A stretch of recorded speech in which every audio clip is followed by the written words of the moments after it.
हर रात 12:47 पर पायल बजती है और कोई एक हमेशा गायब हो जाता है। रात के करीब 12:30 बजे थे। बाहर तेज हवा चल रही थी और पुराने मकान की खिड़कियां हल्की हल्की हिल रही थी।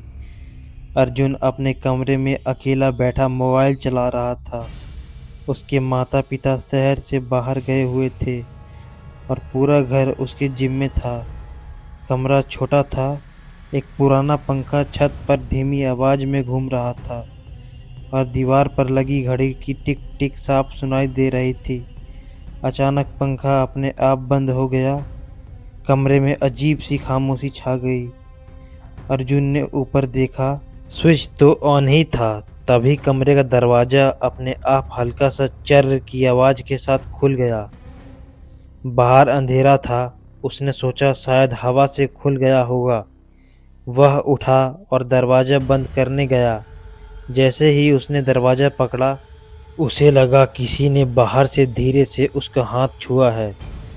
उसने झट से हाथ पीछे खींच लिया और बाहर झांका, लेकिन वहां कोई नहीं था। पूरा घर खाली था। वह वापस कमरे में आया और दरवाजा बंद कर दिया। तभी दीवार पर लगी घड़ी अचानक रुक गई। समय ठीक 12:47 पर थम गया। उसी पल उसे अपने बिस्तर के नीचे से हल्की सी खरोंचने की आवाज आई, जैसे कोई नाखून से फर्श को घिस रहा हो। उसका गला सूख गया। वह धीरे धीरे नीचे झुका और बिस्तर के नीचे देखने की हिम्मत जुटाई। पहले तो कुछ नहीं दिखा, लेकिन फिर अंधेरे में दो लाल चमकती आंखें दिखाई दी। अर्जुन डरकर पीछे गिर पड़ा। जैसे ही उसने फिर देखा, वहां कुछ भी नहीं था। कमरा फिर शांत हो गया। उसने खुद को समझाया, यह उसका वहम है। वह बिस्तर पर बैठ गया, लेकिन तभी उसके पीछे किसी की ठंडी सांस उसके कंधे को छूते हुए महसूस हुई। वह तुरंत पलटा। उसके पीछे एक औरत खड़ी थी। लंबे गीले बाल, लाल साड़ी जो जमीन को छू भी नहीं रही थी, और वह हवा में हल्का सा झूल रही थी। अर्जुन के शरीर से जैसे जान निकल गई। भूतनी ने धीरे से अपना चेहरा उठाया। उसकी आंखें पूरी तरह लाल थी। उसने बहुत धीमी आवाज में कहा, तुमने मुझे जगाया है। अर्जुन समझ नहीं पाया। तभी उसे याद आया कि शाम को उसने स्टोर रूम से एक पुरानी लकड़ी की पेटी उठाकर अपने कमरे में रखी थी। वह पेटी सालों से बंद पड़ी थी। उसने सोचा था उसमें पुराने कागज होंगे, लेकिन उसने बिना सोचे उसे खोल दिया था। पेटी खोलते ही अंदर से एक पुरानी पायल और एक टूटा हुआ काला धागा निकल गया। उसने मजाक में पायल को अपने टेबल पर रख दिया था। अब वही पायल अपने आप छन छन की आवाज करने लगी। भूतनी की नज़र उसी पायल पर थी। उसकी गर्दन अस्वाभाविक तरीके से एक तरफ घूम गई। वह मेरा है।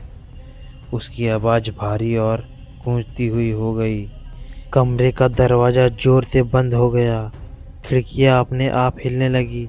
अर्जुन ने डरते हुए पायल उठाया और कहा, ले जाओ इसे।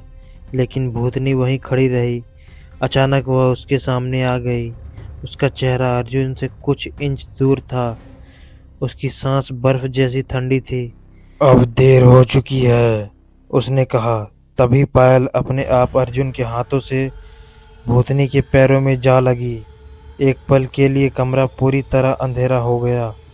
फिर जब हल्की रोशनी लौटी, भूतनी गायब थी। अर्जुन ने राहत की सांस ली। उसने सोचा सब खत्म हो गया। तभी घड़ी फिर चलने लगी। 12:48, 12:39, जैसे समय फिर आगे बढ़ गया हो। अर्जुन ने पानी पीने के लिए मुड़कर टेबल की तरफ देखा। वहां लकड़ी का वही पेटी फिर से बंद रखी थी। उसने घबराकर उसे खोला। इस बार पेटी के अंदर पायल नहीं थी। अंदर एक छोटी सी फोटो थी। उसी कमरे की फोटो, और उस फोटो में बिस्तर पर कोई बैठा था। वह खुद था, और उसके ठीक पीछे वही भूतनी खड़ी थी। तभी कमरे के कोने से पायल की आवाज़ फिर आई, छन छन। अर्जुन ने धीरे धीरे पीछे मुड़कर देखा। भूतनी अब छत से चिपकी खड़ी थी। उसका चेहरा नीचे झुका हुआ था और उसकी आंखें सीधी अर्जुन को घूर रही थी। वह धीरे धीरे हंसी और फिर एक झटके से नीचे आई। अचानक लाइट चली गई और पूरा कमरा अंधेरे में डूब गया। अगली सुबह पड़ोसियों ने देखा कि घर का दरवाज़ा खुला है।